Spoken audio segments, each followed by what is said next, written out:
ফেনীর মাদ্রাসা ছাত্রী নুসরাত জাহান রাফি হত্যা মামলায় মৃত্যুদণ্ড অনুমোদন আসামিদের আপিল ও জেল আপিলের শুনানি শেষ হয়েছে। রায় ঘোষণার জন্য আগামী 24 আগস্ট দিন ধার্য করেছে হাইকোর্ট।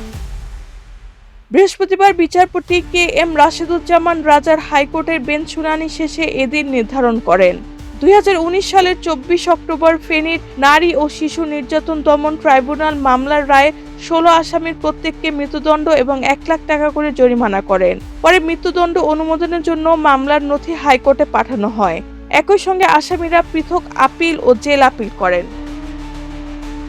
মামলার নথি অনুযায়ী 2019 সালের 27 মার্চ সোনাগাজী ইসলামিয়া ফজিল মাদ্রাসার তৎকালীন অধ্যক্ষ সিরাজ উদ্দৌলা নিজ কক্ষে ডেকে নুসরাতকে যৌন নির্যাতন করেন।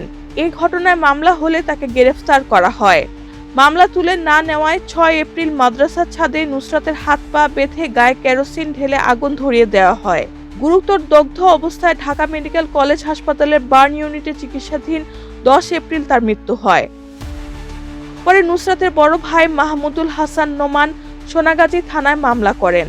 তদন্ত শেষে 16 জনকে আসামি করে অভিযোগপত্র দেওয়া হয়। 2019 সালের 29 অক্টোবর মৃত্যুদণ্ডের অনুমোদনের জন্য মামলার নথি হাইকোর্টে পৌঁছে যায়। চাঞ্চল্যকর মামলা হিসেবে অগ্রাধিকার দিয়ে পেপার বুক প্রস্তুত করা হয়।